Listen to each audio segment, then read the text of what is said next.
My wife, the kids, and I spent 8 days in Iceland at the beginning of April 2026. We based ourselves in Reykjavik and Selfoss, exploring the Golden Circle and the south coast along the way. We visited the iconic Black Sand Beach, the Geysir Geothermal Area, and countless waterfalls. During the trip, we even experienced a car breakdown and had to wait 8 hours for rescue. So buckle up, let me take you through this journey and share what we learned about traveling in Iceland in the winter.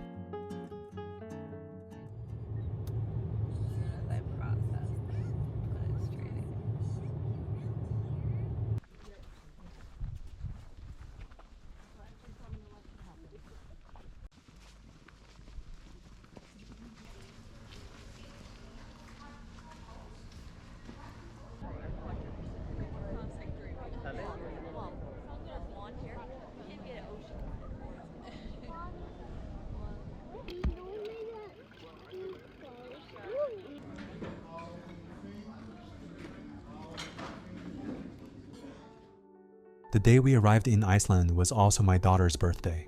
I stopped by Sweet Aurora Reykjavik, the country's first French fine pastry shop, to pick up a cake for the celebration.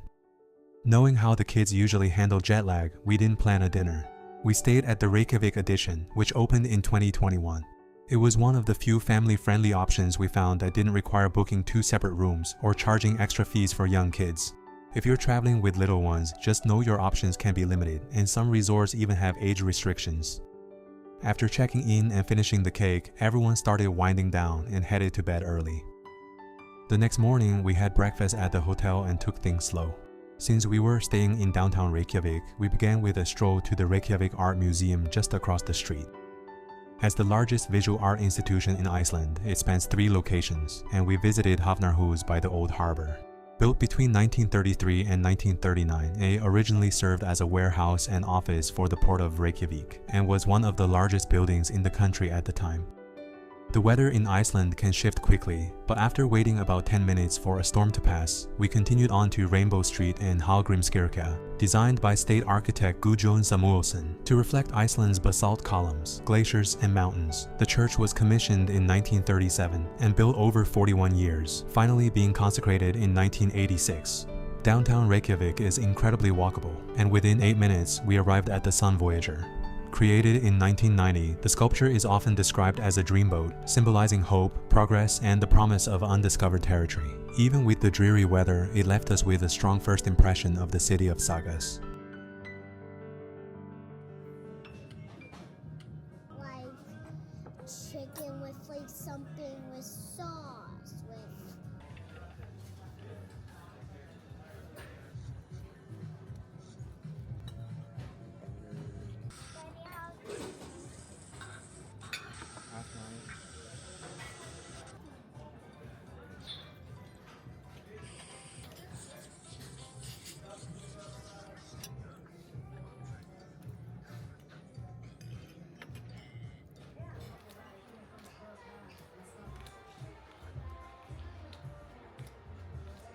But the first time I like accidentally keyed that truck. We need to go this way, left. As much as I would have loved to try all the pastry shops I saved in Reykjavik for this trip, nothing beats the convenience of breakfast at the hotel on a travel day. The plan was to explore the Golden Circle and then head toward our cabin near Selfoss. Since the weather in Iceland can be unpredictable during the colder months, we double-checked the road conditions on safetravel.is to make sure we could safely reach all our planned stops. Before leaving the city, I stopped by Broad & Co. to stock up on pastries, knowing that options in Selfoss might be limited. Even though we expected some slippery roads, we didn't anticipate visibility this low. The snowstorm was so intense that at times I could barely see anything. At one point, it was a complete whiteout. Luckily, as I mentioned, the weather in Iceland can change within minutes. The sky eventually cleared as soon as we arrived at Þingvellir National Park. We took a short but beautiful hike and decided to skip the rest of the Golden Circle and save it for the next day instead, since continuing to drive in those conditions didn't feel ideal. Although I have to admit, it was quite an unforgettable experience. As the weather cleared, I could finally see the scenery on both sides of the road again, and I really enjoyed the rest of the drive towards Selfoss. Dining options are fairly limited in Selfoss compared to Reykjavik, We ended up at a place called Selfoss, widely loved by locals and one of the highest rated restaurants in town, second only to a food hall right across the street. The menu features traditional Icelandic dishes, and I went with the Icelandic meat soup just to warm up a bit. Selfoss might not seem like a large town, but it is actually the biggest town in South Iceland. It serves as a vibrant commercial and administrative hub, located about 30 to 35 miles southeast of Reykjavik. Set along the powerful Ófusa River, it acts as a gateway for exploring both the Golden Circle and the South Coast. And that was exactly why we chose to spend the next 3 nights here.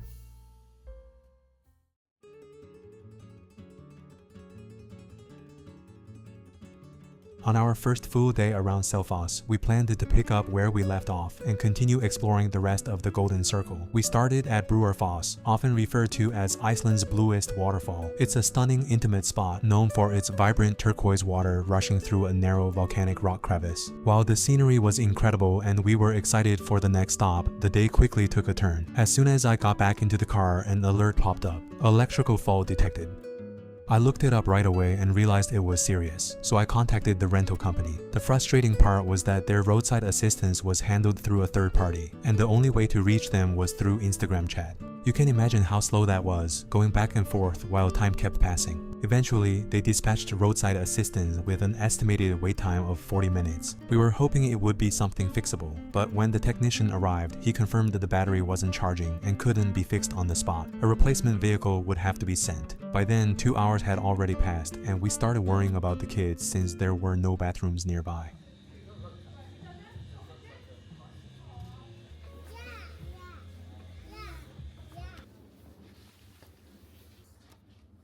They're gonna win, Mommy.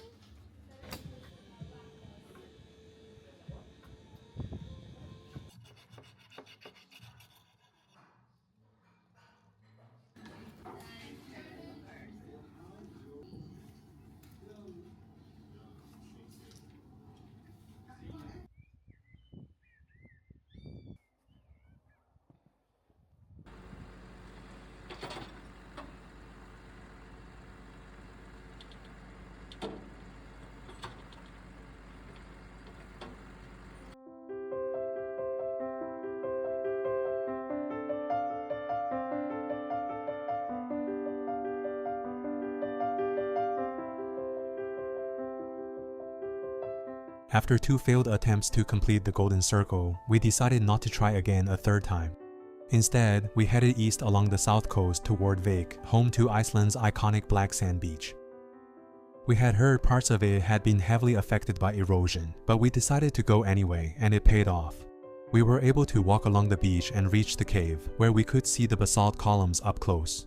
The black sand here is actually volcanic in origin, formed from lava that cooled rapidly when it hit the ocean and was broken down over time by wind and waves.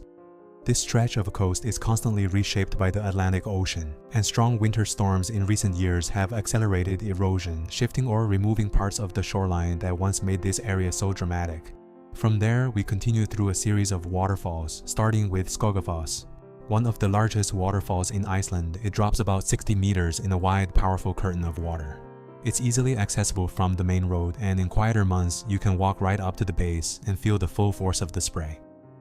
About 30 minutes later, we arrived at Seljalandsfoss.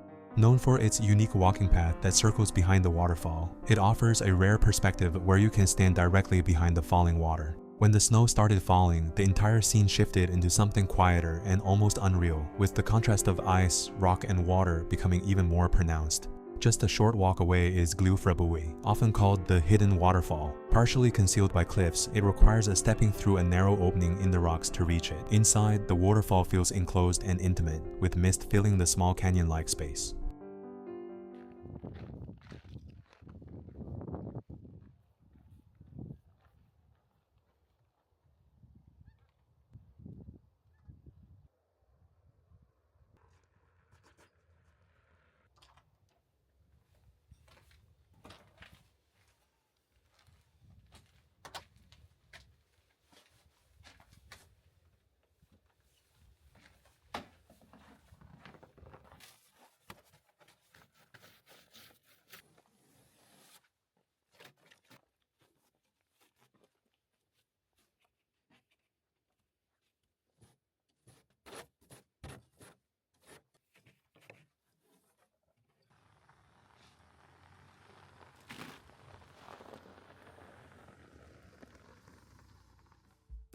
While following the original full Golden Circle route no longer made sense, we still decided to complete the remaining stops. We had already visited Þingvellir National Park and Foss, which ironically took us 2 days. That left only 2 major stops, the Geysir Geothermal Area and Gullfoss, both of which we planned to visit before heading back to Reykjavik. Our first stop was the Geysir Geothermal Area, one of Iceland's most famous geothermal fields and the namesake of all geysers worldwide. The area is filled with steaming vents, bubbling mud pools, and the active geyser Skógafoss, which erupts every few minutes, shooting boiling water high into the air. Next, we visited Gullfoss Waterfall, one of Iceland's most powerful and iconic waterfalls. It drops in 2 dramatic tiers into a deep canyon carved by glacial meltwater, creating a massive roar and spray that often forms ice formations in winter. I'm glad we didn't skip it. After seeing so many waterfalls on this trip, I thought it might feel repetitive, but I was wrong. The scale and force of Gullfoss felt completely different. The snow-covered surroundings only made it more striking than it would have been otherwise.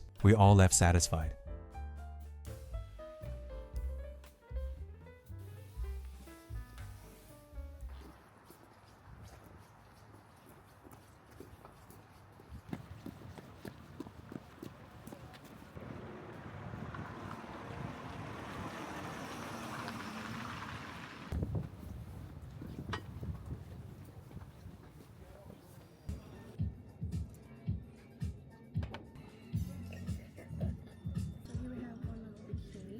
Bread bites with Parmesan cream, Parmesan and chocolate. The miso cut right over here comes with a lobster velouté sauce and a sticky rice on the side with sesame dressing and furikake.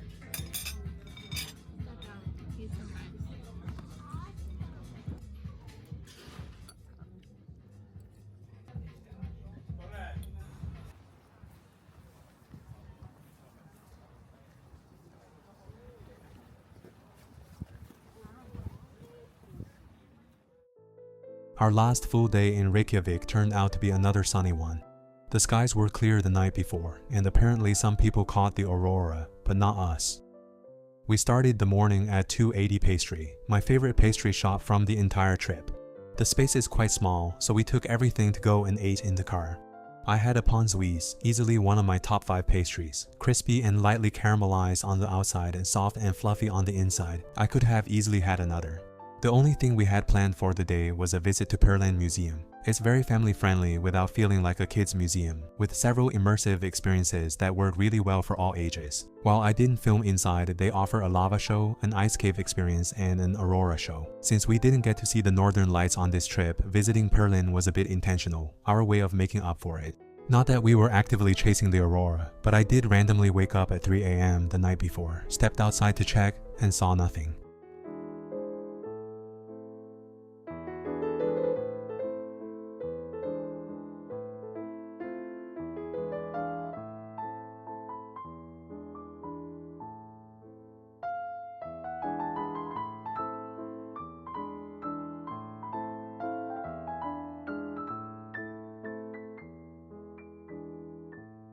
Iceland has been on my bucket list for a long time, and I'm glad I finally got to experience it this year with my family. There were definitely challenging moments, driving through a snowstorm with near whiteout conditions, a car breakdown that cost us an entire day, mostly cloudy skies and not seeing the northern lights. But those moments were part of the experience, and in a way, they're things I could only have experienced in Iceland, alongside the stunning landscapes and the kindness of the people we met. Iceland is a place that feels almost otherworldly. It's something you really have to experience for yourself. Thank you for watching. Subscribe to the channel for more travel stories told at a slower pace.